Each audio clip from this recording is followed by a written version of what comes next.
Por otra parte, tenemos que asegurar un abastecimiento energético sostenible. No podemos darnos el lujo de seguir contaminando nuestro país, nuestro mundo, nuestra región, y debemos que nuestros recursos sean manejados adecuadamente para que perduren en el tiempo. En estos recursos, en particular los renovables. Luego, el consumo energético, desde el lado de la demanda, estamos trabajando mucho para que esto sea eficiente, estamos tratando de eficiencia, pues ahora queremos impulsarla con algunas revisiones que les estamos haciendo. No es fuera de tono pensar que una institución de este tipo esté en investigación continua, en el desarrollo y en innovación. La tecnología nos va haciendo año con año. Europa y otras expresiones mundiales, pues hacen cambios sustanciales tecnológicamente y no podemos quedarnos los otros países a la expectativa de cuando hasta entonces venga esa tecnología, comenzar a monitoreando, tener un radar continuamente viendo qué está pasando en el mundo. Y por supuesto que la seguridad de integración energética para nuestra población es importante, más en estos momentos de pandemia, por ejemplo, se ve la gran necesidad que dependemos de la energía, del ordenamiento territorial, del transporte, de otros sectores que impactan bastante en la economía. La situación actual de las energías renovables. Primero, mencionarles los efectos que hemos tenido. Esto es más reciente, debido a las dos emergencias, a la pandemia, las últimas lluvias que hemos tenido en la región. Obviamente la demanda se nos redujo por efecto del encerramiento y el efecto de haber tenido una emergencia nacional, haber cerrado y haber hecho un encerramiento domiciliar. Obviamente esto es importante para cuidar la vida de nuestros ciudadanos y en ese sentido como gobierno hemos sido bien serios en eso. Luego hemos tenido vertimientos de recursos renovables no convencionales, por ejemplo solar, una empresa fotovoltaica se tuvo la necesidad de hacerlo. Ellos estaban en pruebas en su etapa de comisionamiento, entonces se hizo, pero cuando ellos comenzaron ya comercialmente a operarla, también tuvimos la necesidad hoy en la época de la pandemia. La regulación también fue un impacto que se ordenó por el gobierno para que no se pagase por lo menos 3 meses la factura, sino que se difiriera para pagarla posteriormente durante 24 cuotas que van a cancelar a aquellas personas que hayan que consumo menos de 250 kilowatts por hora. Esto iba a impactar grandemente a todo el sector, particularmente a los distribuidores y a los generadores, a toda la cadena de pagos. Y al final, pues, lo que se colectó, como se había pensado originalmente. Si hay un impacto que las distribuidoras principales de El Salvador son las que han asumido un préstamo para suplir eso y van a distribuir, van a compartir con los otros participantes los intereses que ese préstamo les exige. Ahora, acciones que se tomaron para cuando se vino el efecto de la pandemia fueron que los proyectos de energías renovables en construcción no sufrieron demoras en sus cronogramas. Y nosotros hemos estado muy pendientes dándole seguimiento a la que también está en proceso. Entonces, por nuestra parte, hemos evitado de que su personal es importante, su personal especializado, no entrar al país por la cuestión de la pandemia, sino al contrario, fuimos muy cuidadosos en los protocolos de salud, los dejábamos entrar, los teníamos encerrados y 8 o 10 días después, ya después de todos los test médicos, ellos podían involucrarse en su trabajo. Todavía estamos en ese proceso porque la gente viene llegando a incorporarse a las diversas actividades que cada empresa de estas tiene programadas. Esta ventaja que nos presentó el mercado es que nosotros normalmente hemos sido importadores de energía del mercado eléctrico regional. Importamos normalmente de Guatemala, más o menos andábamos como el 18, 20, 22% en los últimos años. de mayo llegamos a ser exportadores. O sea, la balanza se dio vuelta, y eso pues porque tuvimos baja demanda, porque tenemos siempre potencia, porque el búnker ha estado barato, y han habido otras consideraciones pues que nos han permitido votar. El ente operador del mercado o del sistema también elaboró un plan contingencial para todo el sector eléctrico, de manera que algunas obras de mantenimiento fueran suspendidas, excepto que fueran de fuerza mayor. Y eso permitió que todo el sistema eléctrico, que no hubo problemas con los hospitales, problemas con albergues, etc. Hemos visto, producto de las lluvias, que el sector energético, el sector eléctrico en particular, gran necesidad de adaptación al cambio climático. Tenemos que desarrollar proyectos en el tema de adaptación y resiliencia ante desastres. Hay muchas amenazas. Esperaría que refresquemos, que actualicemos las amenazas, más que todas las significativos, que ellos, gracias a Dios, repararon rápido todos los daños, y tendrán por ahí algunos, pero son muy leves, porque recuerden que tuvimos 2 tormentas continuas, la Amanda y Cristóbal, y esa nos dañó líneas. Centrales hidroeléctricas tuvimos que vertir agua para prevención, y avisamos a nuestros pobladores aguas abajo de la última central para que por las crecidas tuviéramos los cuidados pertinentes. En campos geotérmicos, son zonas mecánicas y son zonas de material fácil de deslizarse. Entonces, y cubrir las tuberías de transporte u otros equipos, vimos que también no hubo hasta ahora, pero hay que revisar siempre este tema de las amenazas. Luego, así grandemente, en nuestro mercado, ¿cómo está compuesto? Tenemos una unidad de transacciones, que le llamamos UT. Hay un Consejo Nacional de Energía, que somos nosotros, que se encarga de las políticas, y la CIGET, que es el ente regulador. Esto es para que se haga una en introducirse en nuestro mercado eléctrico. El CNE tiene una junta directiva que la conforma el Ministerio de Economía. Su presidente es la ministra de Economía, el ministro de Ambiente, que es el Ministerio de Hacienda, y la Defensoría del Consumidor. Son los directores del CNE, y con ellos tomamos decisiones por lo menos 2 veces por mes. Nos reunimos para ver cómo vamos con este mundo de las energías. Tenemos transmisión, generación, obvio, la distribución, comercialización y los consumidores. Por otro lado, en paralelo, la analogía es la misma. El CDMR es el Consejo Nacional de Energía del Mercado Eléctrico Regional, Consejo Directivo. Ellos dictan los mandatos de los gobiernos para que el CIEPAC tuviera sentido, se formara. Y tenemos la CRIE, que es el ente regulador, digamos, del sistema del mercado regional. El EOR, que es el ente operador. Tenemos generadores regionales y la empresa. Entonces la analogía es similar, y nosotros, o cada país que pertenecen a este mercado, que son 6, desde Guatemala hasta Panamá, y tenemos el mercado séptimo, que es ya el mercado regional. Entonces nosotros intercambiamos energía. Prácticamente Guatemala y El Salvador son los que más han estado intercambiando. La red de transmisión se está fortaleciendo desde Panamá hasta Guatemala. Pensamos en un futuro conectarnos a México, conectarnos a Colombia. Eso no es inmediato, pero sí está en las líneas, digamos, del Consejo Directivo del MER. Es una discusión que todavía tenemos dentro del Consejo, puesto que lo conformamos todos los países que pertenecemos al mercado eléctrico regional. Luego, ¿qué necesitamos o qué nos guía a nosotros en el mercado eléctrico regional, en el mercado eléctrico?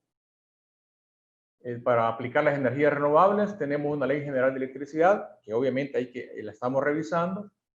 Hay una ley de estabilidad jurídica que mencionaba antes, con Proesa se ha promocionado bastante para inversiones.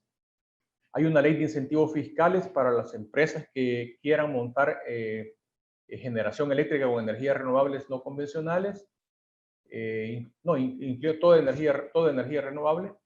Tenemos un reglamento de operación del sistema eléctrico basado en costos de producción, normas de contratos de largo plazo y normas para autoproducción. Es decir, hay empresas o hay residencias que pueden montar sus sistemas solares y se conectan a la red si ellos quieren o montan sistemas aislados.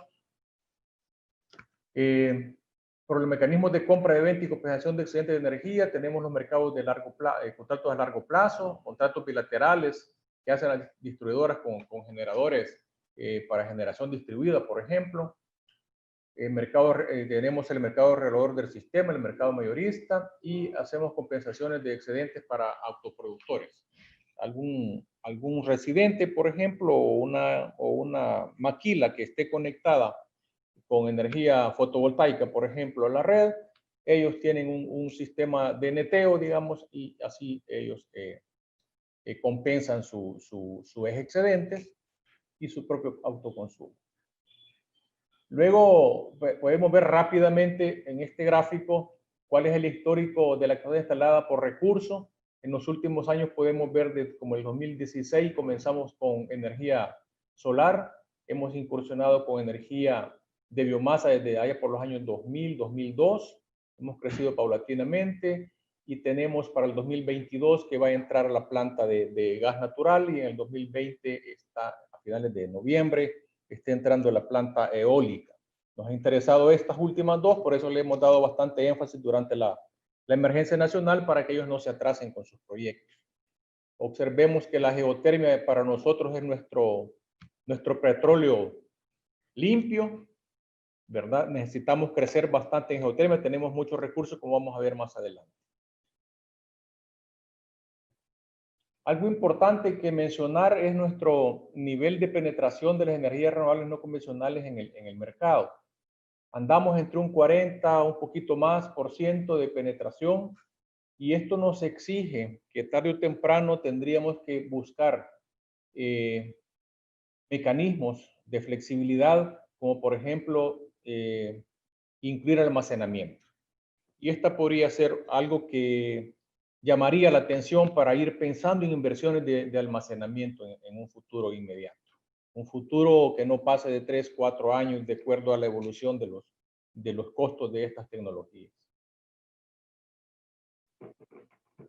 Nuestra capacidad instalada al mayo del 2020 tenemos aproximadamente 2.200 megawatts y de esos el fuel oil y el diésel ocupan el 34%, en contraste con la geotermia que ocupa el 9%, siendo nuestro recurso, digamos, autóctono, limpio.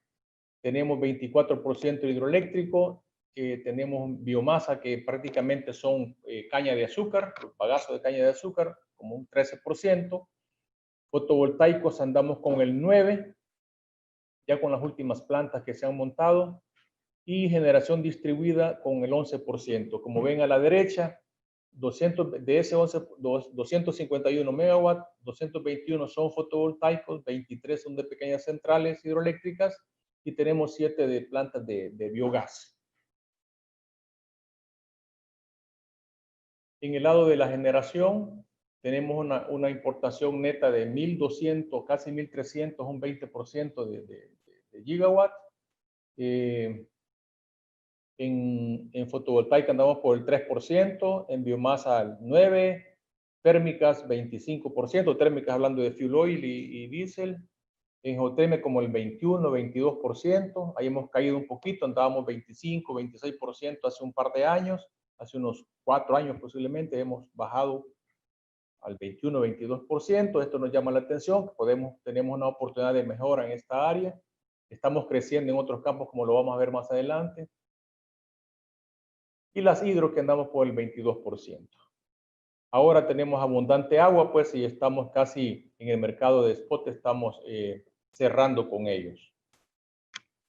Ahora vienen unas oportunidades de inversión. Aquí en el lado norte, poniente vemos dos círculos rojos, ahí están montando unas plantas eólicas en el borde de Guatemala y El Salvador.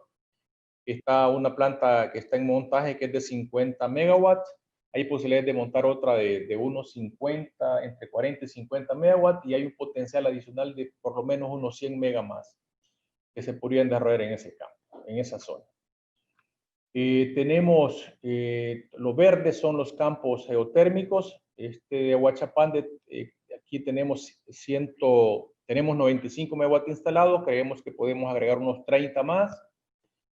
En el lado central está una planta que está en desarrollo que se llama San Vicente, tenemos 20 megawatts. En este lugar más al oriente tenemos otra planta que se llama Berlín, Central Geotérmica de Berlín, que anda por 204 megawatts ahora. Y pretendemos subir unos 30 megawatts más unos 7 megawatts de un ciclo binario que está en construcción. Un poquito más al oriente está el campo térmico de Chinameca, que también está en desarrollo, que son 50 megawatts en que se quieren desarrollar. Vamos a comenzar posiblemente con unos 25, 30 megawatts y paulatinamente vamos a llegar a los 50. Y creo yo personalmente que más al oriente tenemos un recurso muy importante, casi en el lago, casi cerca del Golfo de Fonseca, que podríamos dar ciclos binarios con recursos de mediana a baja temperatura.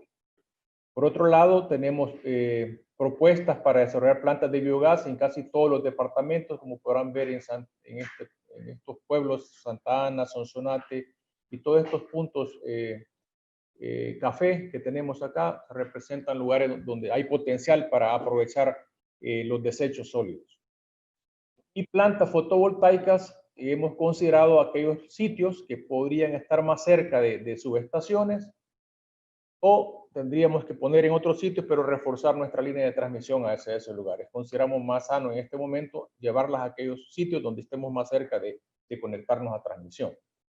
Y aquí tenemos 50 megawatts, casi todos en estos puntos, excepto por aquí que podríamos traer unos 100 megawatts, y aquí en Oriente otros 150 megawatts.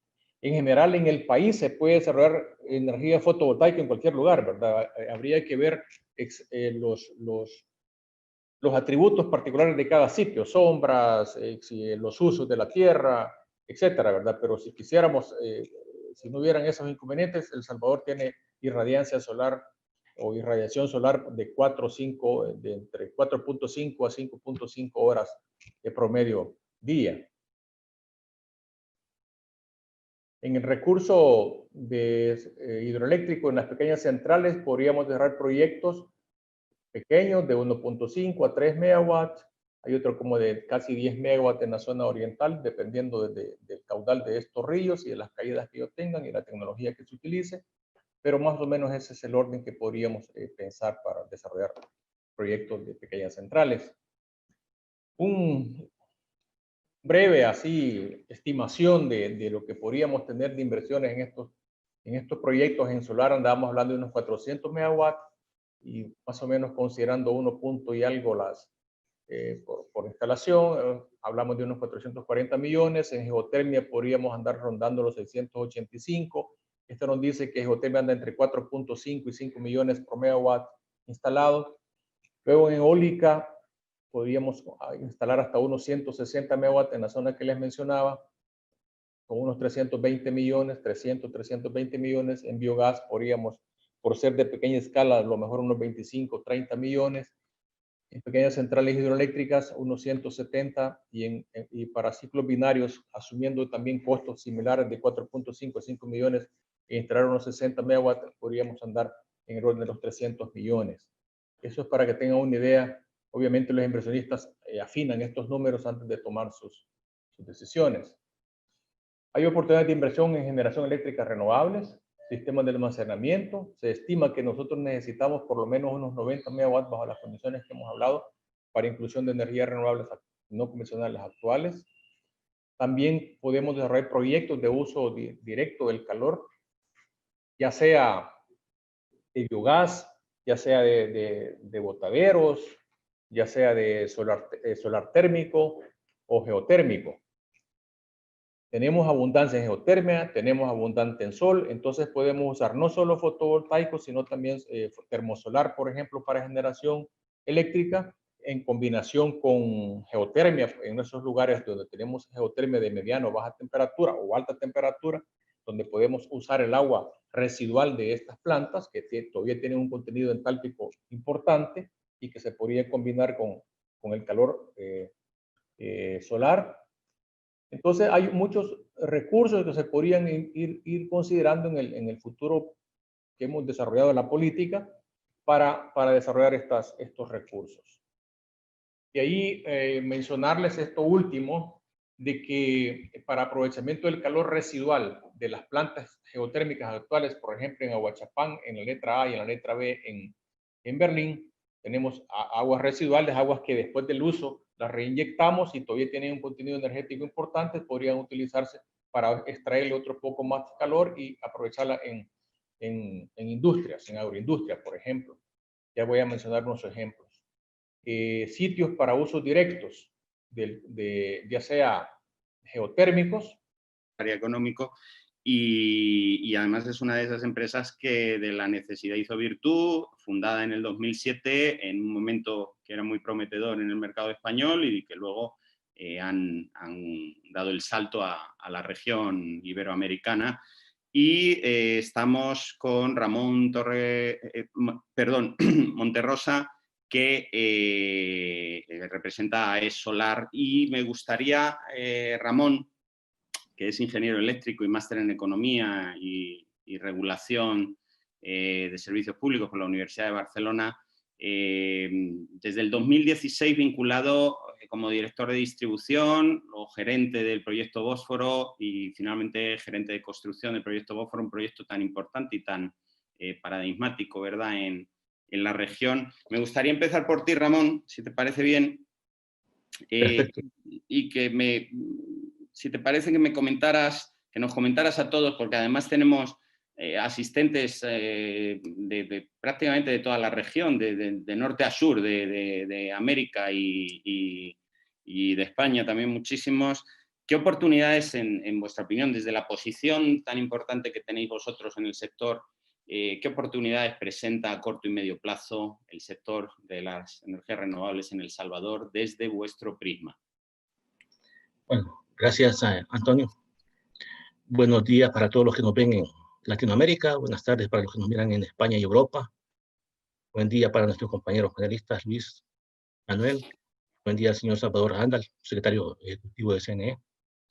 Pues mira, para mí es un gusto estar participando de este foro, tema tan importante, el tema de renovables en El Salvador. Este tema tuvo, digamos, sus inicios gracias a los impulsos o a la visión que tenía el gobierno a través de la CNE y de la CIGEP para empezar a diversificar la matriz energética y empezar a incluir energías renovables. Como AES, hemos venido, bueno, AES El Salvador pertenece a una corporación que tiene su casa matriz en Arlington, Virginia, tiene más de 37 años de experiencia en el sector, pues alrededor de 9,000 empleados, operaciones en 15 países, y una capacidad aislada de generación de aproximadamente 35,000 megavatios. La matriz es muy diversa, tenemos gas natural, biomasa, agua, carbón. En la región, pues nosotros vemos AES Mira México, Centroamérica y el Caribe. Básicamente, pues somos una de las más grandes empresas privadas de generación de la región. Contamos con 2 unidades de LNG. La capacidad instalada que tenemos son alrededor de 3,831 megavatios. Y tenemos 24 plantas de generación y 4 negocios de distribución que están en El Salvador. Otra empresa distribuidora de El Salvador. Servimos alrededor de 1,4 millones de clientes en El Salvador. Y pues también en Dominicana, AES tiene presencia desde 1997. Tiene ahí 992 megavatios de capacidad de generación. En Panamá está desde 1999 con alrededor de 1,157 megavatios. Tenemos generación en Puerto Rico desde el 2002, 548 megavatios. En México, pues, está desde el 2000 con alrededor de 1 gigavatio. Y en El Salvador tiene presencia AES desde 1998, fecha en que se privatizaron las empresas eléctricas. Cabe mencionar, pues, que es la única que originalmente compró y se ha mantenido durante estos últimos 22 años, Otra empresa pues fue comprada, pero ha tenido diferentes dueños. AES ha permanecido porque cree firmemente que invertir en El Salvador es una buena forma de invertir. Hasta el momento pues así ha sido. Como oportunidades, como te decía, esto se viene viendo desde 2013, 2014, el gobierno pues ha impulsado mucho los temas solares, la parte renovable a través de promover licitaciones. AES empezó con pequeños proyectos que hicimos en los estacionamientos de los planteles principales, proyectos pequeños, uno en CAE de 75 kilovatios, luego hicimos otro en San Miguel de 50 kilovatios, y finalmente hicimos uno en Santa Ana de 25 kilovatios. La idea era probar diferentes tecnologías y empezar a involucrarnos en el tema de energía solar fotovoltaica. De forma paralela, pues también estábamos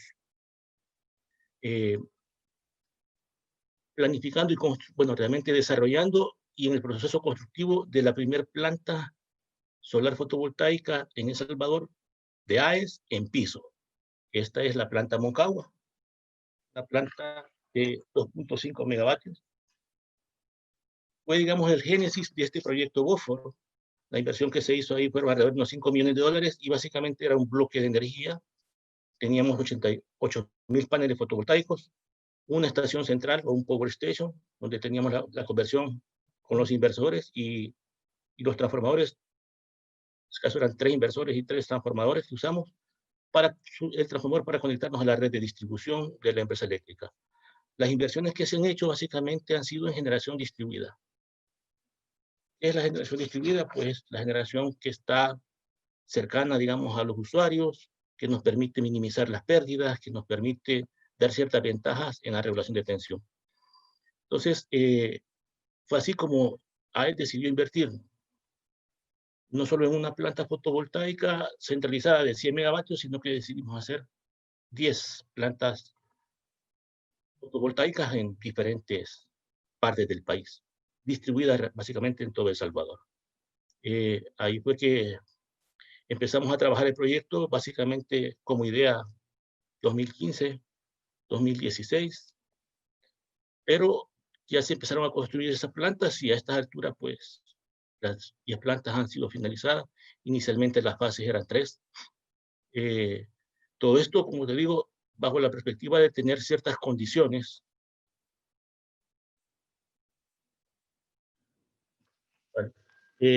Bajo la perspectiva de tener generación conectada a las diferentes redes de distribución y también aprovechando o apalancándonos en los beneficios que te puede dar la regulación local. En El Salvador, pues, aparte de promover las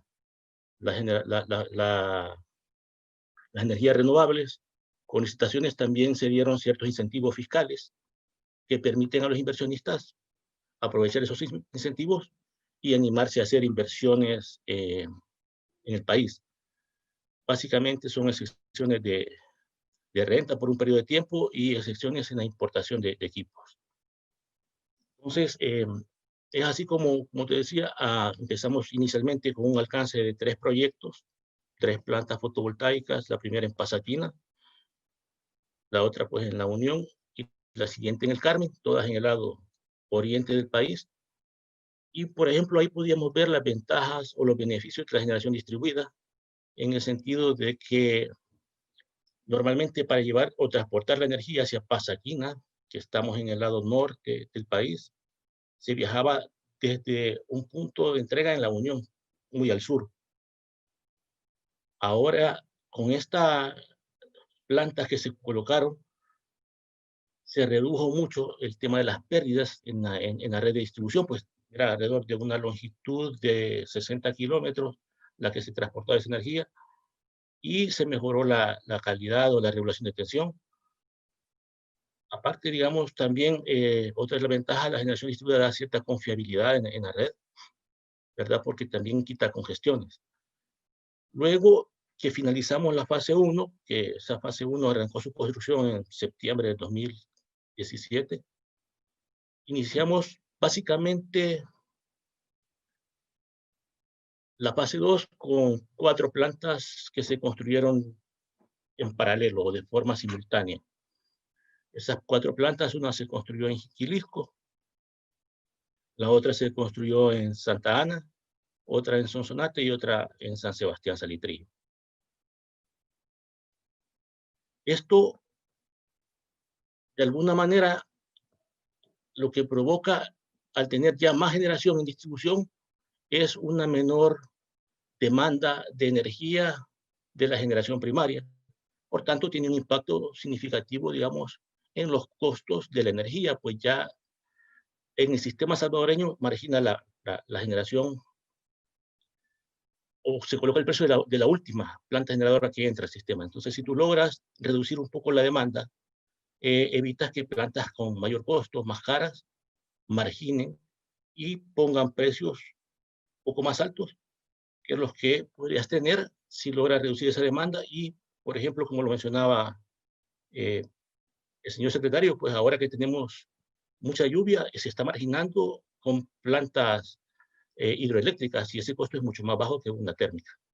Entonces, ese es un impacto también positivo que te puede dar el hecho de tener esta generación distribuida, pues de alguna manera te reduce esa demanda, posterga las inversiones que puedan hacerse en el sistema de transmisión, ¿verdad? Porque de alguna manera tú estás logrando reducir la cantidad de energía que se requiere que pasen por esas líneas de transmisión.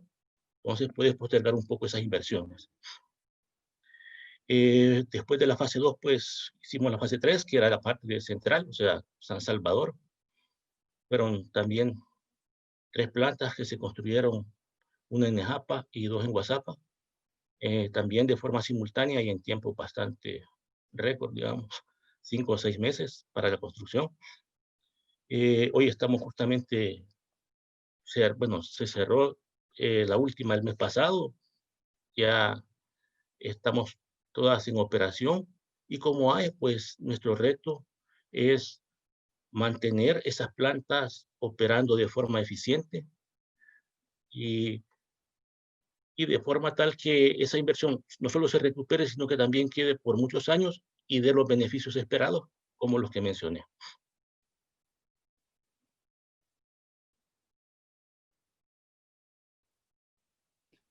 Pues muchísimas gracias, Ramón. Luis, de Jingli, vosotros sois, bueno, muy conocidos a nivel mundial, sois un fabricante de módulos que además ha tenido experiencias en El Salvador, también actuando como EPCista. Me gustaría, ¿por qué no nos comentas un poco cuál es vuestra experiencia como tecnólogos en El Salvador y qué retos y oportunidades ha presentado El Salvador para vosotros y cuáles son las que detectáis y creéis que va a seguir en el corto y medio plazo el sector? Bueno, en primer lugar, agradeceros la invitación a participar en el foro, Antonio, desde la Cámara de Comercio y a Energiar por contar con nosotros. Gracias a Salvador y a Ramón por esa interesante introducción y perspectiva que han, visión que han hecho del mercado salvadoreño, que sin lugar a dudas da una imagen clara de la oportunidad que significa El Salvador. Como bien dices, nosotros hemos tenido desde hace algún tiempo experiencia en El Salvador. Por un lado, bueno, empezamos alrededor de 2013, fue cuando arrancó nuestra actividad en El Salvador. Por un lado, una tímida introducción en el mercado a través de pequeños distribuidores, instaladores distribuidores que iban buscando dar soluciones de autoconsumo a pequeñas maquilas o pequeños productores. Y también participando en dando soporte al cliente que finalmente construyó su planta, que felizmente ha sido puesta en marcha el año pasado, en todo el proceso de licitación, de permiso, de permitting, de licenciamiento de la instalación, que como en todo país que arranca una nueva tecnología, siempre hay una labor de interlocución, comunicación, de hacer comprender la tecnología, que muchas veces no se termina de entender, no solamente por quizás los operadores de red, sino también por la administración, pero que felizmente se pudo construir y se puso en marcha.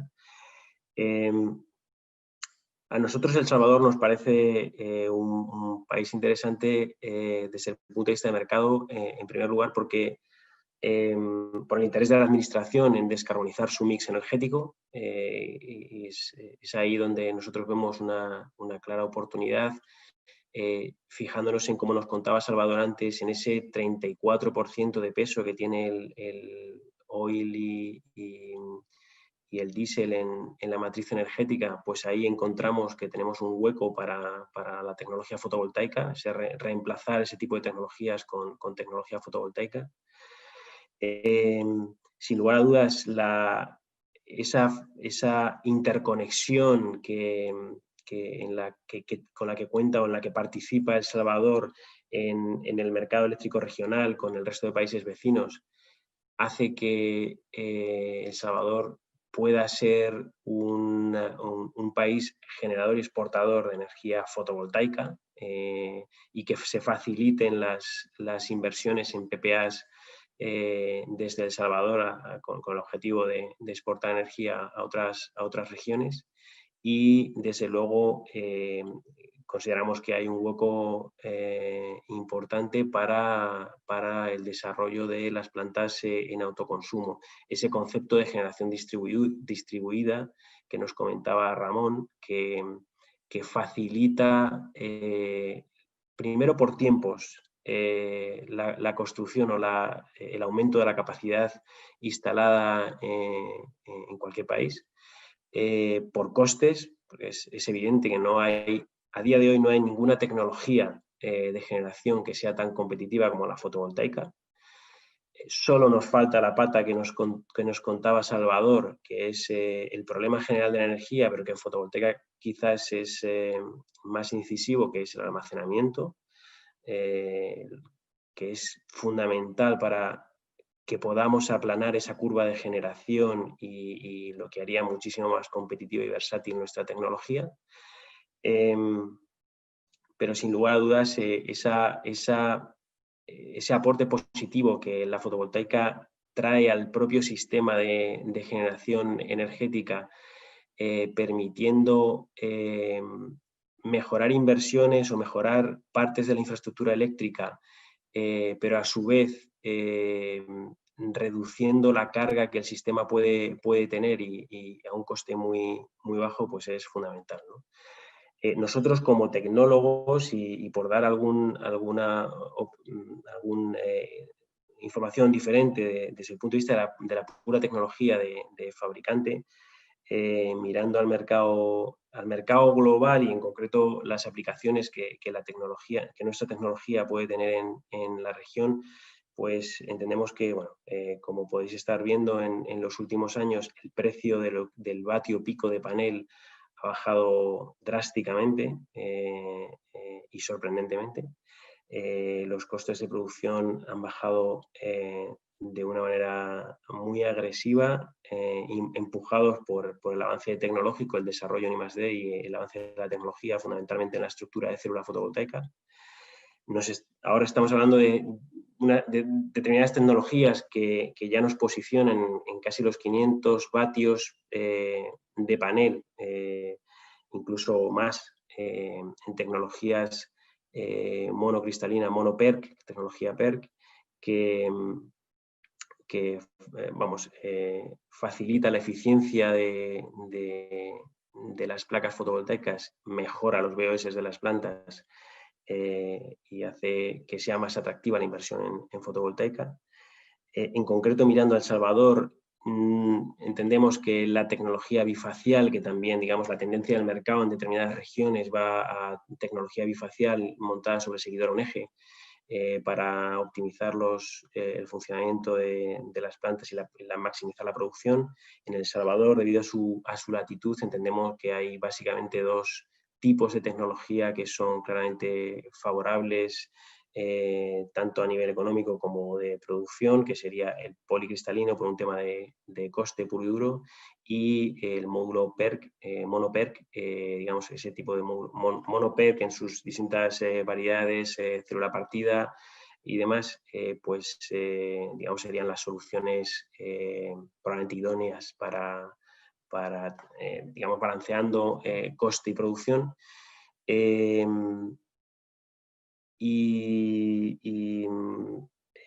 Hay una tendencia en cuanto al tamaño de célula. Ahora mismo se está trabajando en módulos cada vez más grandes. Cuando hablamos de módulos de 500 vatios, realmente la eficiencia comparada con el módulo tradicional no es muy superior, puesto que lo que se está haciendo es trabajar en células más grandes que al final lo que hacen es tener un módulo más grande que repercuta en el coste del BOS de la planta, ¿no? del coste de construcción de planta. Aquí, evidentemente, cuando estamos mirando a grandes plantas, como las que nos dibujaba antes Salvador en ese mapa que veíamos de potenciales plantas o plantas en construcción, evidentemente plantas más de 10 megavatios, 20, 30, 50 megavatios hacia arriba, ese tipo de tecnología de célula de 166, 210, que es el tamaño de célula que se está hablando, que va a potencias de esa magnitud, de 500 vatios, alrededor de esa potencia, sin duda es el panel típico que creemos que va a ir a ese tipo de instalaciones.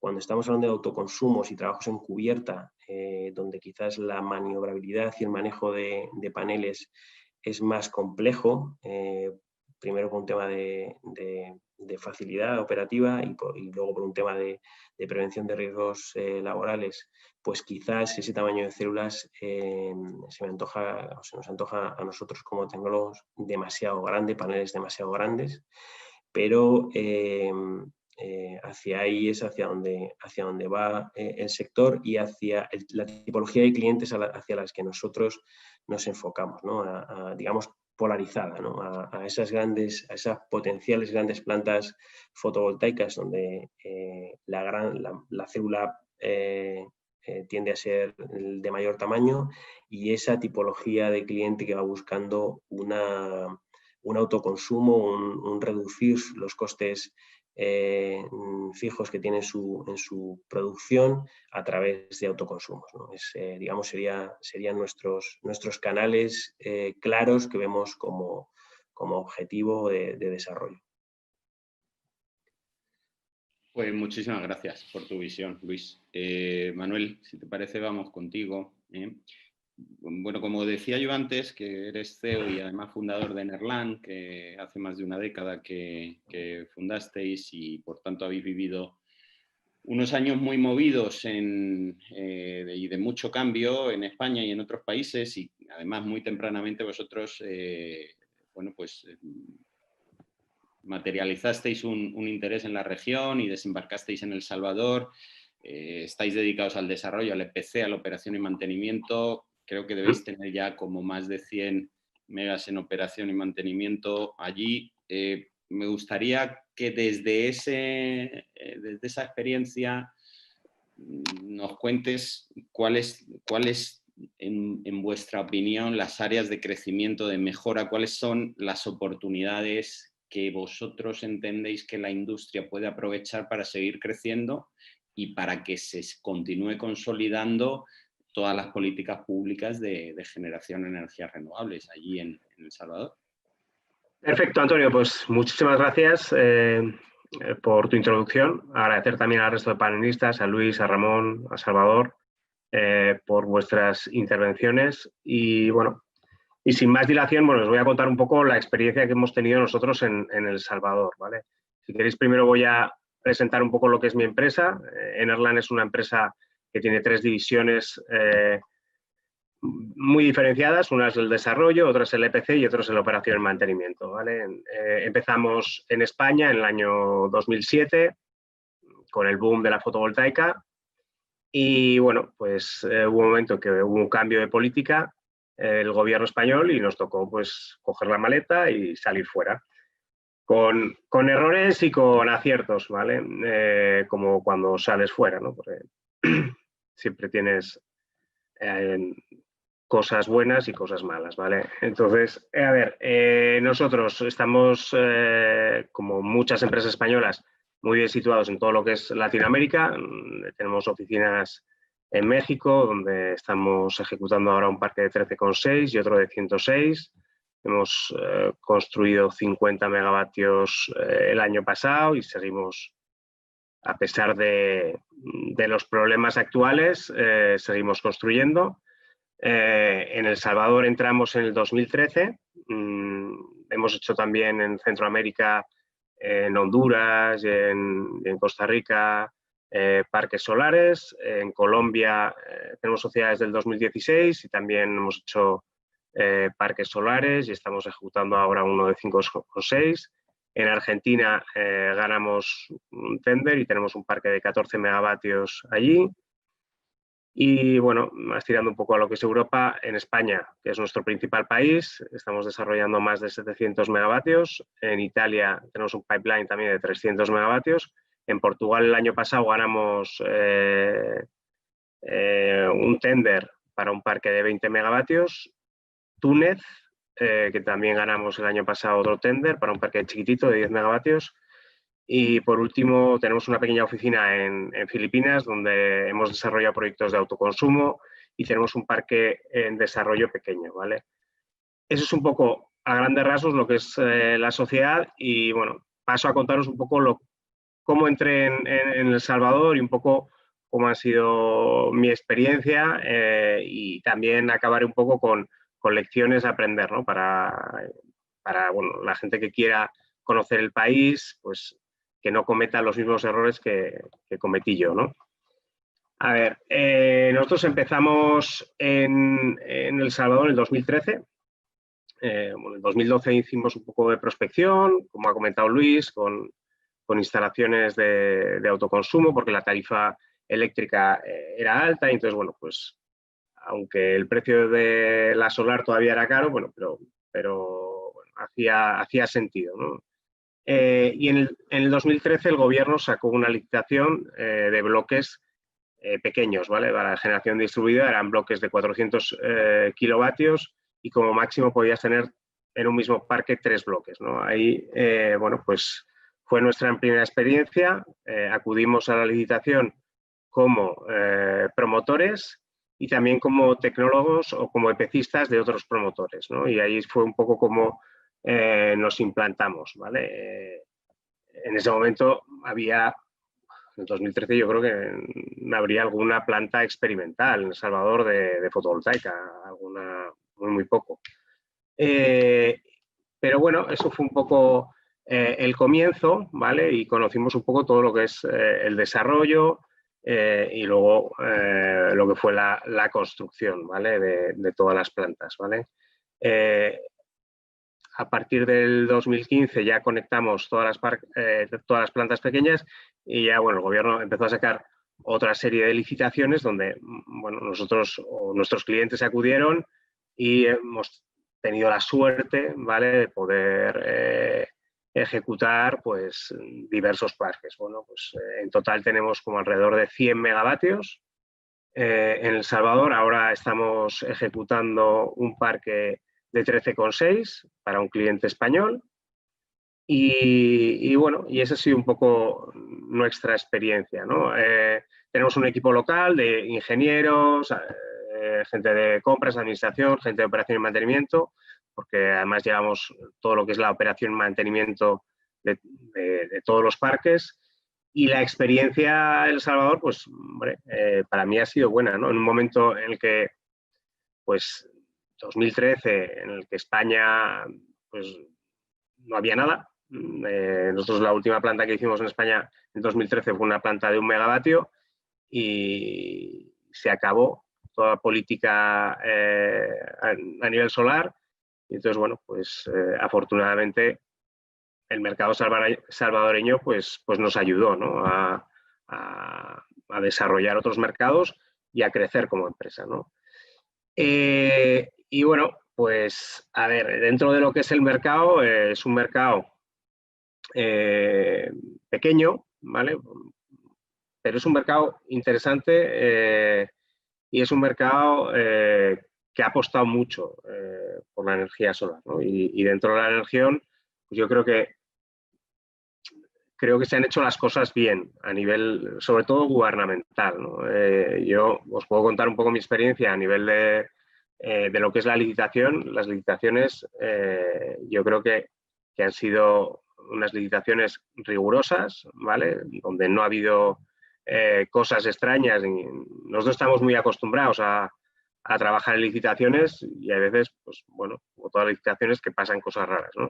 En El Salvador, sin apoyo del Banco Mundial, porque no entra dentro del programa Scaling Solar, sí que, bueno, pues desde el principio vi pues mucha seriedad, ¿no? Y eso es algo, bueno, pues que me gusta mencionar, ¿no? Porque muchas veces, o por lo menos la gente aquí en España, no conoce poco, ¿no? el país, y yo creo que o conoce las partes más negativas, ¿no? Y creo que, bueno, pues hay cosas muy, muy buenas y es bueno también decirlo, ¿no? En primer lugar, tanto la SIGET como el gobierno pues siempre han apoyado, y lo han apoyado además de una manera correcta, ¿vale? No, yo ya te digo, nosotros ganamos una licitación, la primera, y todo el proceso fue muy, muy transparente y no hubo nada raro, ¿vale?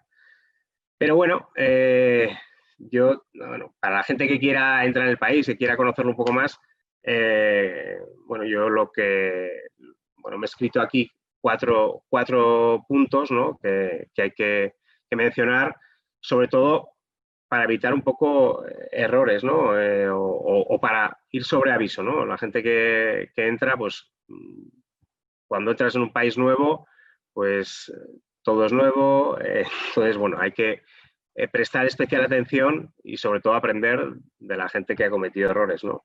Entonces, para mí los 4 principales puntos del país, ¿vale? O aquella empresa que quiera entrar en el país, el punto número 1, ¿vale? Es el tema de la seguridad, ¿vale? Bueno, pues el país es un país complejo, con mucha desigualdad social y bueno, hay muchas zonas donde para un europeo, pues bueno, le choca, ¿no? Yo he tenido la suerte de recorrer todo el país, conocerlo de cabo a rabo y bueno, pues afortunadamente no he tenido ningún problema, pero tienes que tomar medidas y tienes que ir, desde luego no puedes ir como un turista a visitar todo y tienes que prestar especial atención, ¿no? Sí que hemos tenido algún susto, ¿vale? Sobre todo en el 2015, 2014, que fueron años complicados. Y bueno, sí que he visto cierta mejora con el tema de seguridad desde todos los años que he llegado. Pero es un tema importante y que tenéis, a todos los que vayáis, pues tenéis que prestar atención, ¿no? Luego, otra lección a aprender, el tema de las aduanas, importaciones. Como me han comentado Ramón anteriormente, El Salvador tiene una serie de ventajas o incentivos, tanto a nivel fiscal como a nivel tributario, pero esos incentivos hace falta un proceso y hace falta hacerlos bien, ¿vale? Y como toda burocracia, pues a veces genera retrasos y hay que prestar especial atención a todo el tema de aduanas e importación, porque muchas veces, si no lo tienes en cuenta o si no tienes experiencia, puedes tener demoras en sacar el material, sobrecostes de las navieras, sobrecostes de almacenaje, etcétera, que pueden impactar mucho en el desarrollo del proyecto, ¿vale? Nosotros, además, en el 2014 me parece que nos tocó la ampliación del canal de Panamá, todas las obras, y bueno, tuvimos retrasos brutales. Y eso, a la hora de ejecutar un contrato de EPC, pues es muy importante porque bueno, retrasos en los materiales te puede implicar una serie de penalizaciones brutales, y hay formas de mitigarlas, ¿no? Con seguros, etcétera, pero bueno, sí que prestad mucha atención en todo lo que es la burocracia, todo lo que es la logística, porque es compleja, ¿vale? Y hay que hacerla bien, porque si no puede impactar mucho. Otro tema que a mí me costó mucho al principio era el tema de la mano de obra. En El Salvador yo empecé en el 2013 construyendo la primera planta, ¿vale? Y claro, no había nadie que conociera la tecnología y entonces, bueno, pues incluso la forma de construir era muy precaria. Nosotros en otros países estás acostumbrado a utilizar maquinaria, aquí al principio, ¿no? Al principio yo me acuerdo, el primer parque que hicimos, subcontratamos una parte de instalación mecánica y en vez de ejecutar las incas o instalar las incas o hacer los hoyos, los hacían a mano. Yo cuando llegué ahí, claro, me sorprendió muchísimo y es un poco chocante y afortunadamente yo creo que esta falta de conocimiento se ha superado, ¿vale? Es decir, ahora en El Salvador el país, bueno, o dentro de lo que es el sector, pues ya hay profesionales formados que tienen experiencia y hay empresas que han ejecutado ciertos parques y yo creo que ya hay cierto know-how, ¿no? Pero al principio ya te digo que para alguien que viene de fuera es, bueno, súper chocante, ¿no? Yo tengo muchísimas anécdotas, quizás con un café o con una cerveza os contaré, pero tengo muchísimas anécdotas en el país porque lo he vivido mucho, ¿no? Y el tema de, bueno, pues de la mano de obra sí que he visto pues una mejora sustancial, ¿no? Y luego, por último, también es importante, como todo país, digamos, bueno, pues en desarrollo, ¿vale? Es muy importante el tema de los cobros, cómo asegurarlos, cómo trabajarlo, pues porque, bueno, pues porque es una tecnología nueva, entonces el cliente muchas veces no no la conoce bien y bueno, siempre surgen muchas disputas, surgen problemas que hay que solucionar y hay que hacer una labor pedagógica importante para, bueno, pues para explicar que en toda obra, bueno, pues surgen problemas y muchas veces es el desconocimiento el que hace desconfiar. Entonces es importante también un poco vigilar todo el tema de cobros, aseguramiento, ¿vale? Para que el proyecto sea un éxito, ¿vale? Y eso es un poco mi experiencia. No sé si yo creo que en áreas de desarrollo, creo que el país se va a seguir desarrollando. También creo que energía solar para un país tan pequeño como El Salvador se ha hecho ya mucho, ¿vale? Yo creo que se seguirá haciendo, pues porque, sobre todo a nivel de autoconsumo, pues porque sigue siendo bastante rentable y se seguirán haciendo parques, pero yo entiendo que a no ser que la demanda crezca mucho, el crecimiento que hemos tenido en los últimos años pues no se va a dar, ¿no? Ojalá me equivoque, ¿vale? Y se puedan instalar mucho más, pero bueno, al final El Salvador es un país, bueno, es un país lo que es, un país pequeño. Lo que sí que yo también os quiero comentar es que muchas veces en todo Centroamérica, ¿vale? Pues estar en un país o en otro puede ser como hub, ¿no? Nosotros tenemos El Salvador como hub para todo Centroamérica y creo que sí que dentro de todo lo que es Centroamérica, pues hay muchas oportunidades, ¿vale? Y poco más, no sé, si queréis hacer cualquier pregunta, encantado. Yo ya os he contado un poco lo que es mi experiencia. Llevo ya muchos años ahí, lamentablemente no podré ir a El Salvador pues hasta finales de septiembre, porque me parece que está hasta final de septiembre cerrado. Pero ya te digo que nosotros tenemos pues, un equipo muy comprometido y apostamos por el país, ¿vale? Y poco más. Si el público quiere realizar cualquier pregunta, yo estaré encantado de responderla con total diligencia. Estupendo. Pues mira, pues vamos a ello, ¿eh? Yo os voy a pedir, bueno, muchas gracias por compartir tu visión y tu experiencia, que siempre es algo, bueno, pues muy ilustrativo. Mira, es difícil porque hay muchos asistentes, hay muchas preguntas, pero yo voy a tratar de condensar en una pregunta una cosa que varios de los asistentes están de alguna o de otra manera preguntando. Y además la pregunta yo os voy a pedir que hagáis el esfuerzo de responderla a todos, ¿eh? La pregunta va para todos y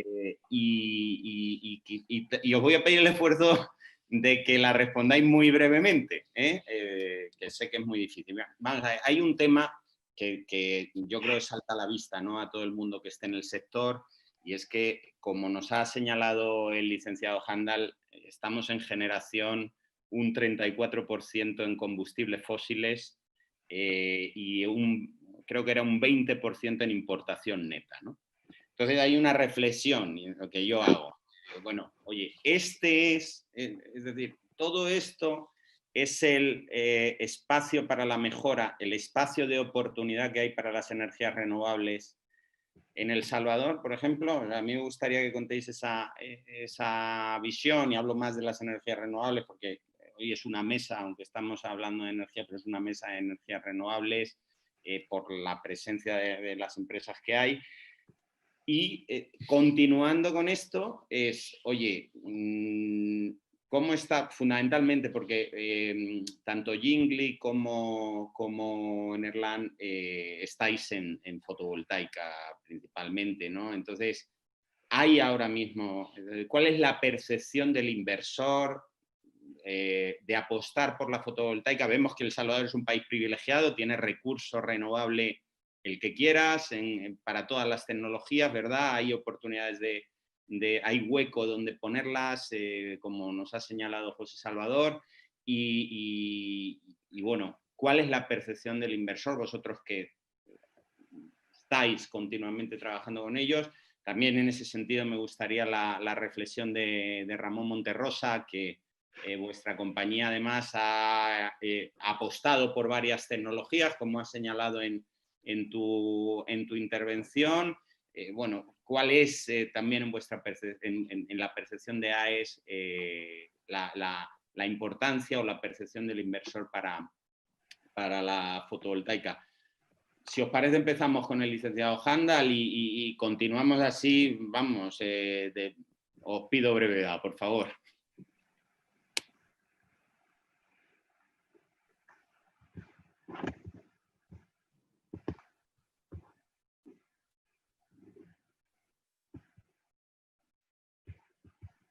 Sí, José, Salvador, no sé si tiene algún problema con el audio, tal vez. Sí, ahora, sí, te pedía, digamos, que si podías empezar tú con esta reflexión. Sí, cómo no. Estábamos en un 34% de combustibles fósiles en la generación, un 20% de importación neta. ¿Es todo el espacio de mejora, el espacio de oportunidad para las renovables? ¿Y cuál es la percepción del inversor? ¿Y qué tecnología es la preferida por el inversor en El Salvador? Vamos a ver si podemos, todos los que estáis, me gustaría conocer vuestra... Bueno, yo considero de que este porcentaje que tenemos de participación térmica y de importaciones, podríamos verlo de varios ángulos. Las importaciones para nosotros son importantes por los costos, ¿verdad? Tienen prácticamente costo variable cero. Y las renovables también. La geotermia anda un poquito arriba de cero y eso no, de alguna manera las importaciones nos favorecen. Lo que deberíamos de buscar es satisfacer esa demanda que en lugar de importar la produzcamos nosotros, pero crecer más para exportar. Eso sería como un camino. Ahora, en el ámbito del gas, de las plantas térmicas, nosotros estamos considerando que los motores, estas plantas deben irse modernizando. Tenemos alrededor de 4 o 5 plantas térmicas con motores, algunas de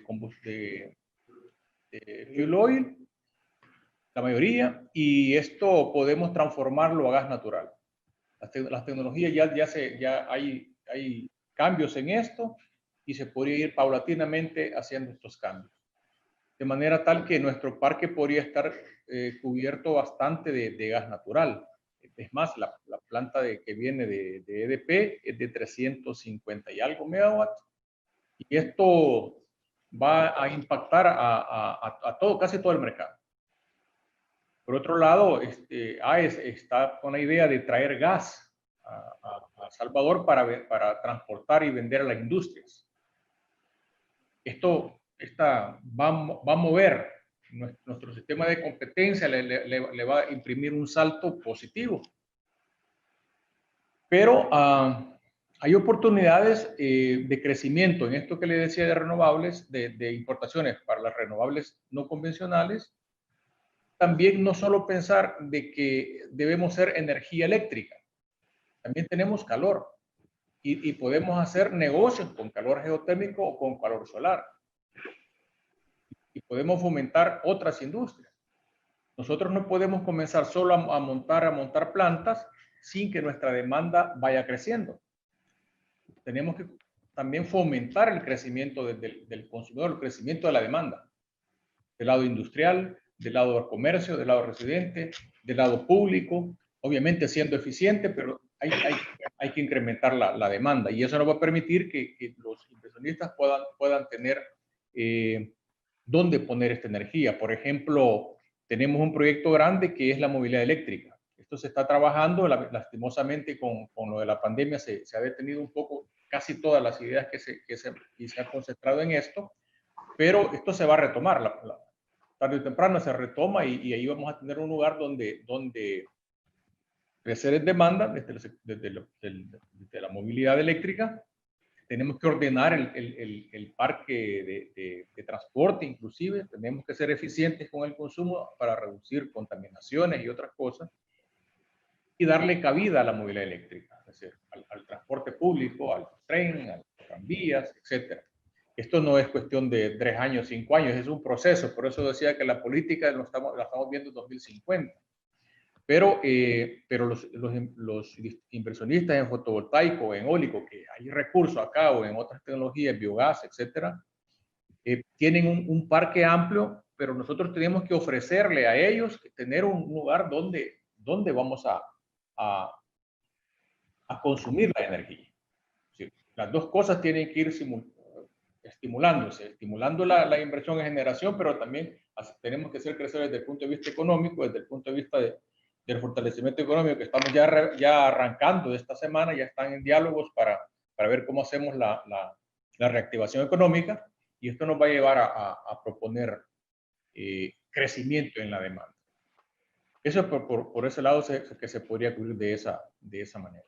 O sea, las dos perspectivas, ¿verdad? El gas, por un lado, hay que modernizar las centrales térmicas, posiblemente se reduzca un poco la del búnker por gas natural, posiblemente, como decía, creo que Luis o Manuel, no recuerdo, pero decía que había que reducir esto para poner más fotovoltaico. Entonces, ahí va a venir un compromiso del crecimiento de la demanda, que es muy importante. Nuestra demanda, en una de las preguntas decía cuánto ha bajado hoy en la pandemia. Andaba ahí por el 20% entre marzo y abril, mayo. De lo que teníamos antes de la pandemia bajó un 20%. Esto se va a recuperar. Vamos a volver a llegar a lo que teníamos en febrero, enero, y posiblemente va a crecer. Tenemos que hacer que crezca. Tenemos que estimular mucho a nuestros industriales. Tenemos que buscar incentivos para que ellos se vayan fortaleciendo. Tenemos que también fortalecer las UPR, estos autoproductores residenciales conectados a las redes, por ejemplo. Hay que fortalecer para que haya crecimiento. Nosotros, como les decía, no tenemos que pensar solo en energía eléctrica para las energías renovables. También tenemos que hacer negocios con calor. Aquí hay mucho recurso térmico solar, mucho recurso térmico geotérmico, que podríamos aprovechar para la agricultura y otros usos turísticos, hospitales, etcétera. Yo también considero y estoy de acuerdo con algunas debilidades que mencionaba Manuel de nuestro país, y esto son razones históricas que conocemos que no vienen de estos años últimos, sino vienen desde hace muchos siglos. Estas diferencias o estas cuestiones históricas que tenemos aquí de desigualdades sociales y los efectos que Manuel muy bien ha visto, o más bien ha visto. En ese sentido, creemos que hay que desarrollar otras zonas de El Salvador. Casi todo se concentra en la capital, en San Salvador, en la zona metropolitana. Cuando hay otros lugares donde se pueden hacer polos de desarrollo usando energías renovables, usando energía eléctrica, usando calor, estimulando la agricultura, hacerla más, no hacerla tradicional como aquí la mayoría lo hace, sino hacerla tecnificada como debe de ser. Tenemos desde ese punto de vista reducir la vulnerabilidad social en San Salvador y reducir la desigualdad social en estos otros lugares. Eso nos llevaría a otro estadio de país. Obviamente esto es paulatinamente, no son cambios, los cambios culturales, los cambios son a largo plazo. Necesitamos fortalecer nuestro sistema de estudios para tener buenos ingenieros que ayuden a los inversionistas y no nos vaya a tocar, como dice Manuel, que tuvo que pasar varios años formando ingenieros acá o personas que le ayudaran al montaje, ya no digamos en algo más sofisticado como una central eólica en este caso, o la experiencia que se tuvo en los 70, 75 aquí cuando nadie conocía de geotermia y ahora somos referentes en geotermia. Después de 25, bueno, casi 40 años, El Salvador es de los líderes en energía geotérmica en el mundo, y aquí tenemos visitantes cada año para que se vengan a capacitar. Entonces, así se podría hacer en otras tecnologías.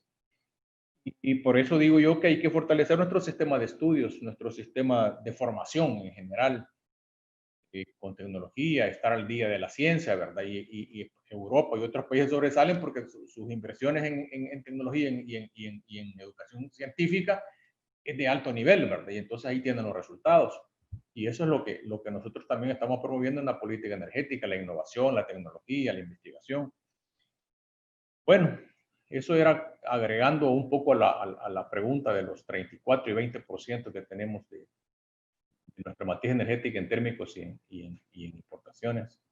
No olvidemos el mercado regional, que ahí se puede también utilizar una fuente, un sumidero de energía.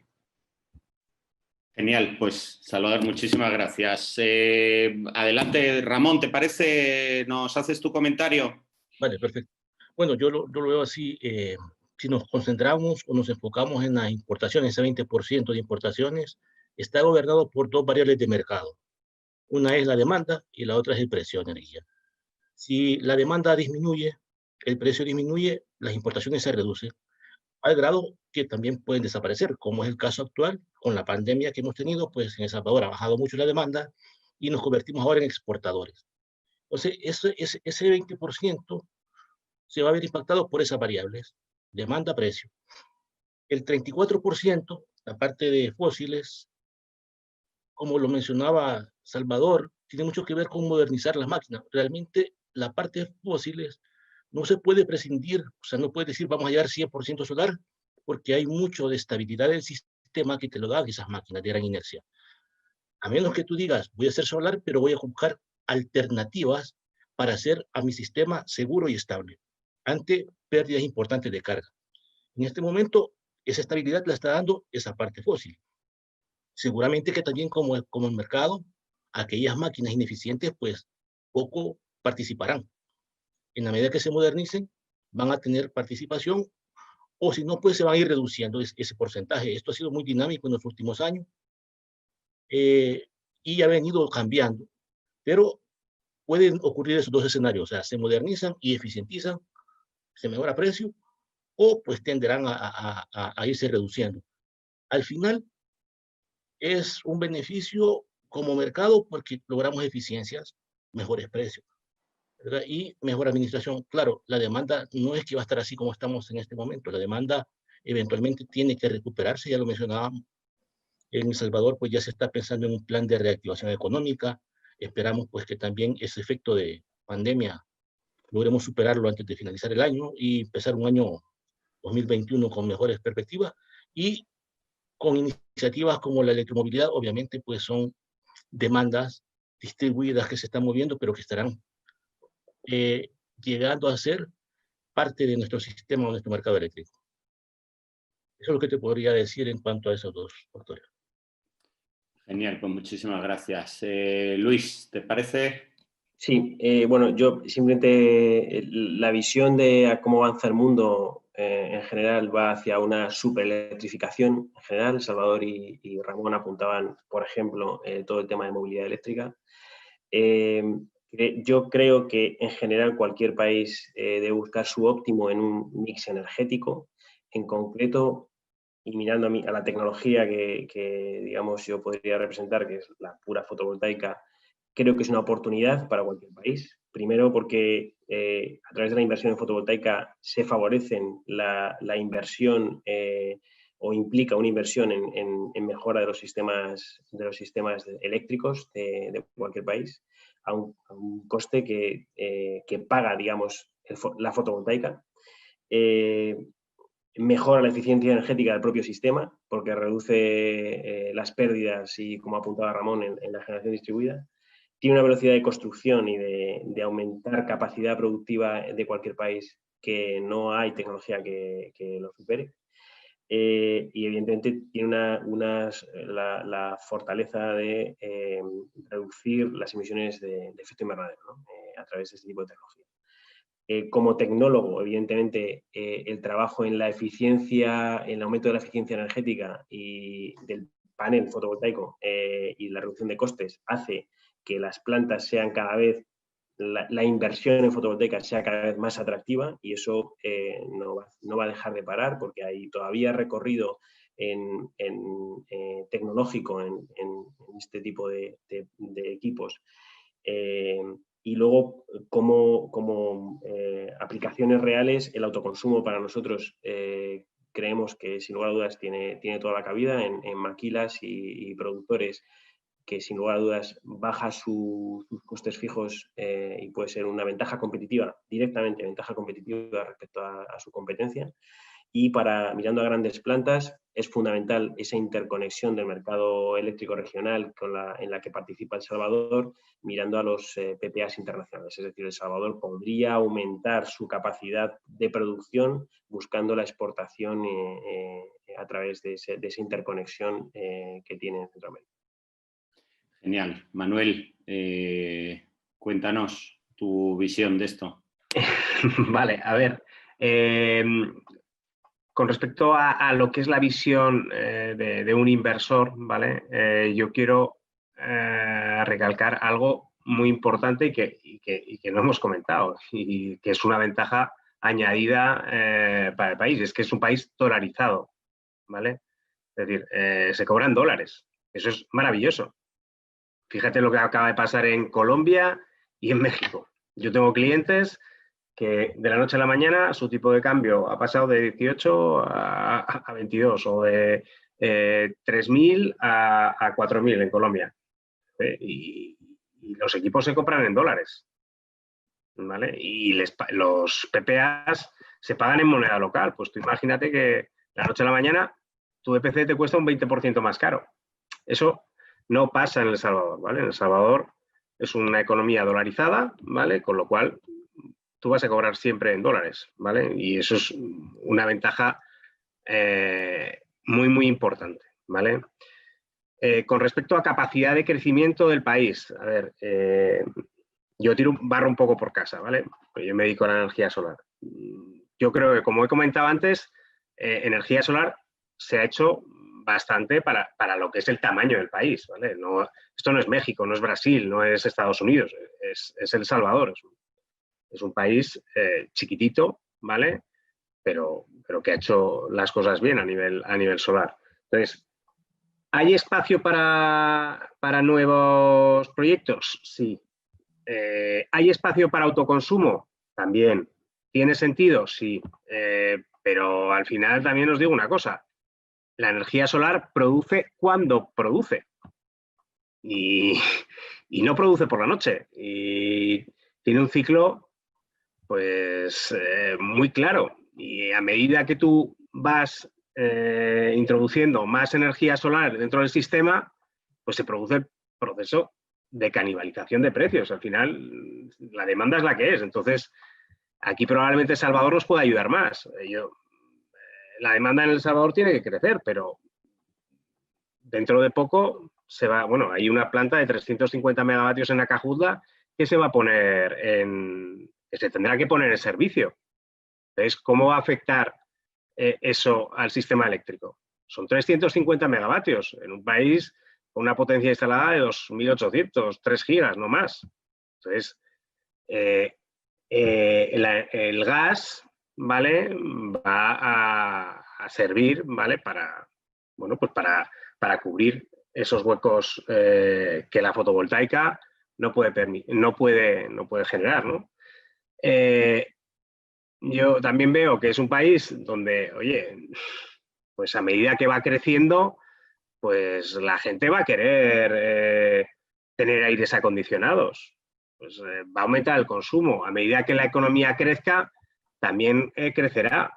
Pero a los inversionistas que penséis en El Salvador, no os penséis que esto va a ser un país de gigas. Es un país de proyectos que son como son. Es un país de proyectos, pues sí, que puede haber autoconsumo, que puede haber alguna planta relativamente grande, como ya ha habido. Es un país con muy buen recurso, ¿vale? Que es un país donde se han hecho bien las cosas a nivel de licitaciones, como he comentado antes, pero es un país que, bueno, que tiene un recorrido el que es, ¿vale? Yo creo que he intentado resumir bien las ventajas e inconvenientes, ¿no? Ya te digo, número 1, es un país dolarizado, ¿vale? Que eso es genial. Número 2, todos los temas de licitaciones, ¿vale? Para el inversor que quiera venir de fuera, las licitaciones han estado bien diseñadas, han sido un éxito, se han ejecutado bien y los parques están ahí, ¿vale? Pero no penséis que esto es que esto es el dorado.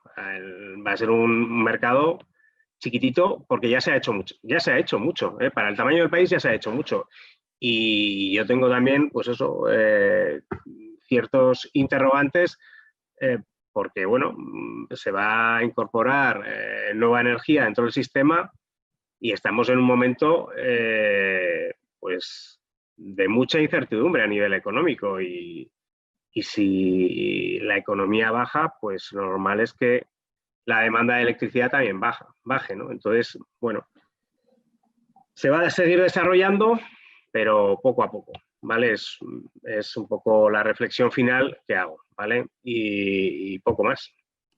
Muchas gracias a todos por la atención. No, gracias a ti, gracias a ti. Bien, una preguntita para José Salvador.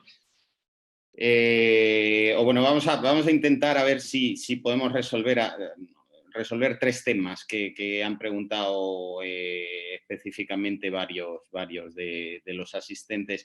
En primer lugar, Salvador, a ver si nos puedes comentar en el tema de cómo casa ahora mismo el almacenamiento de energía, que es una de los áreas donde hay que trabajar más, como has señalado, cómo casa ahora mismo con la regulación vigente. Otro de los aspectos que tú destacabas, que era el tema de la generación distribuida, ¿cómo está el marco, cómo veis el marco regulatorio para la generación, la inyección a red? Y finalmente, bueno, el tema de las licitaciones, sabemos a nivel internacional que el tema de las subastas es probablemente uno de los métodos más efectivos para conseguir precios bajos en la energía. ¿Cuáles son los planes del Consejo en este sentido? A ver si por favor nos puedes comentar un poco tu visión sobre esto.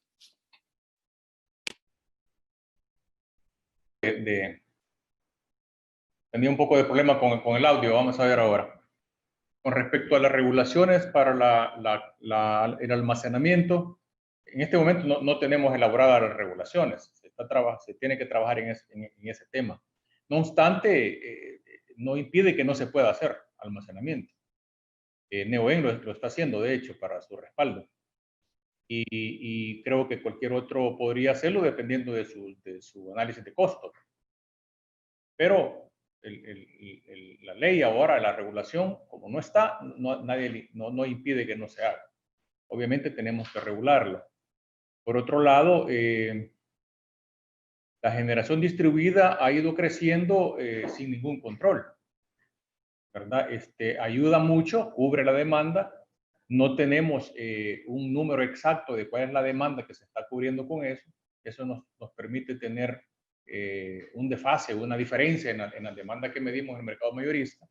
Y también creemos que es necesario comenzar a considerar esta parte de la distribución, de la generación distribuida, en la regulación. Es un tema que estamos trabajando en una temática que se llama modernización de la distribución. Ahí entrarían estos otros temas que ya los hemos trabajado con todos los distribuidores, con todo el sector eléctrico.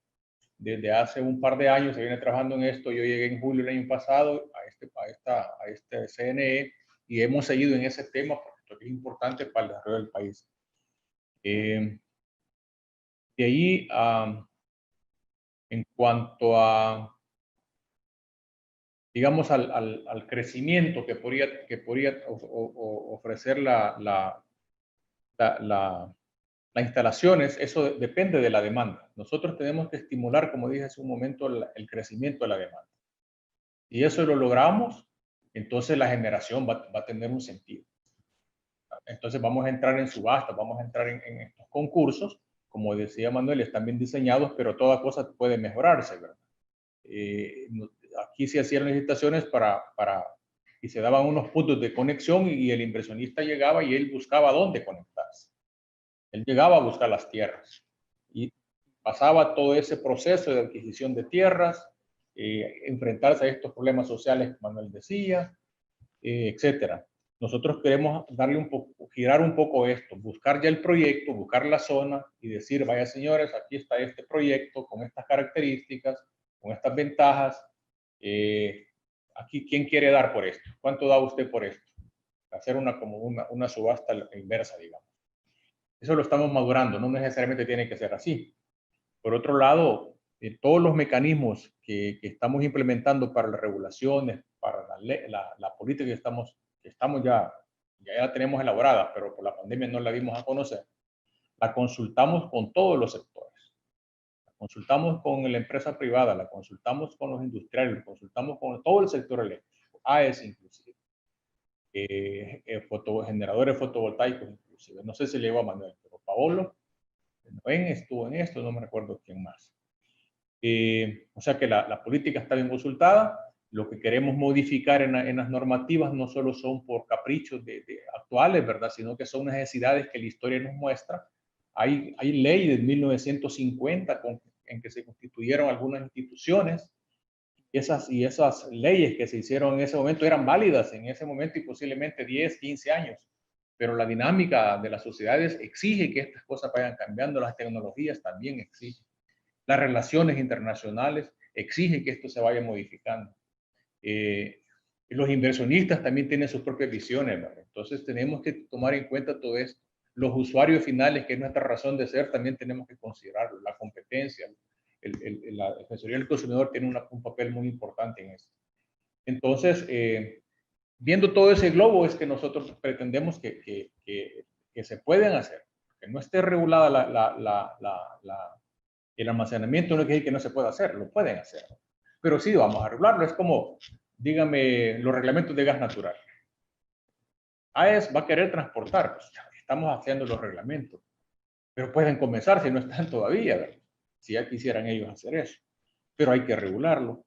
Entonces, no podemos detener impulsos de los inversionistas, sino en el camino ir regulando si es que no están todavía. Genial.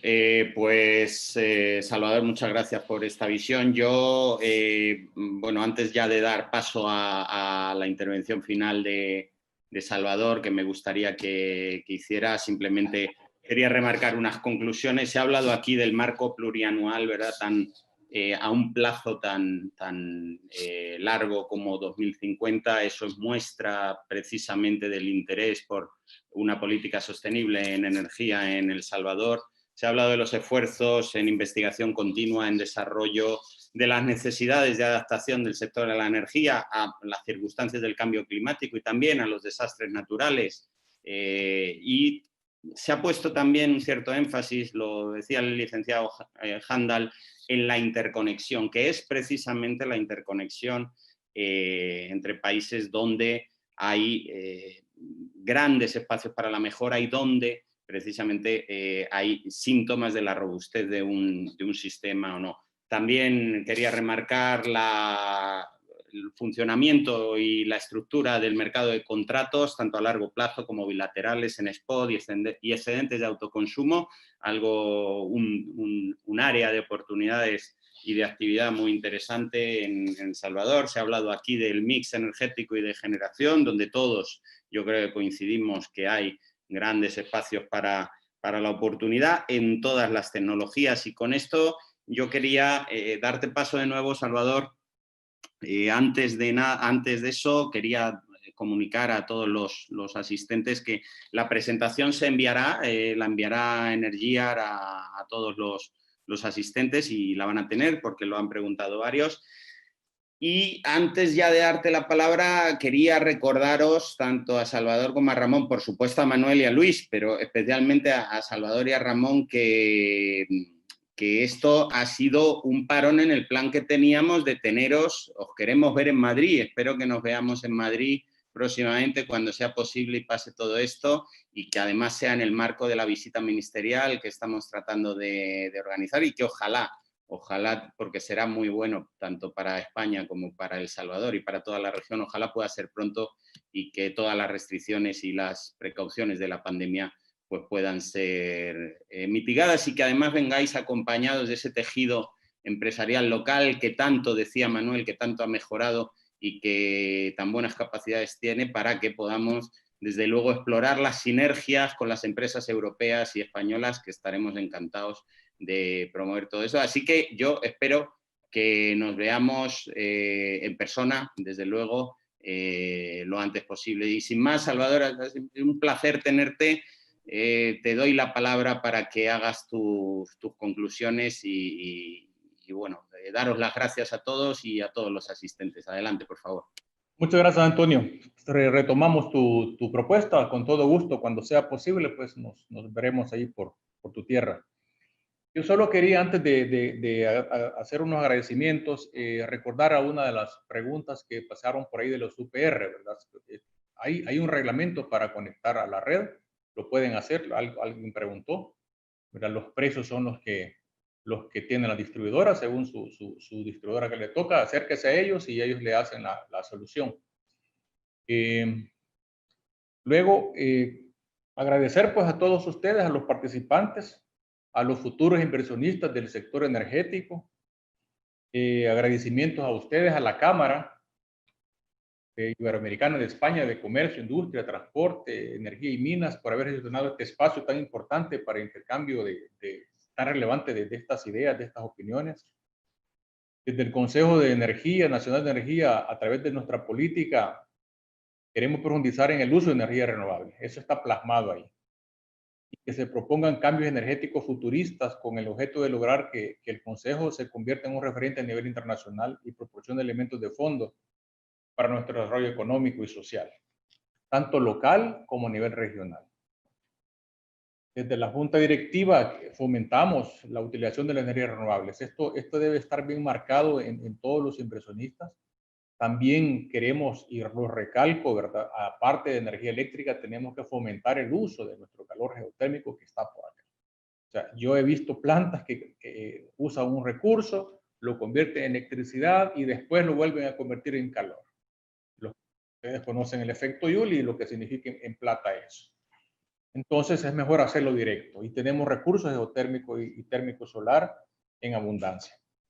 Cuando ustedes tengan, digo ustedes los desarrollados, los países desarrollados tengan ya los costos apropiados para solar térmico, pues aquí en El Salvador también se les espera. Todos los impulsos aseguran la continuidad de los servicios energéticos en todo momento. Y obviamente es para la atracción de inversionistas con marcos legales e instituciones que ofrezcan estabilidad.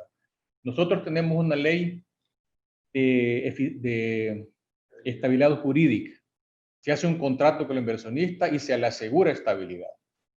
¿Verdad? Eso por algunas dudas que podrían estar por ahí, si los reglamentos y las leyes pueden cambiar. Y ese contrato hace poco lo hicieron uno, yo mencioné al principio, y asegura estabilidad jurídica. No le vamos a cambiar reglas de juego a los inversionistas. Eso es algo que se firma y queda plasmado, es un contrato.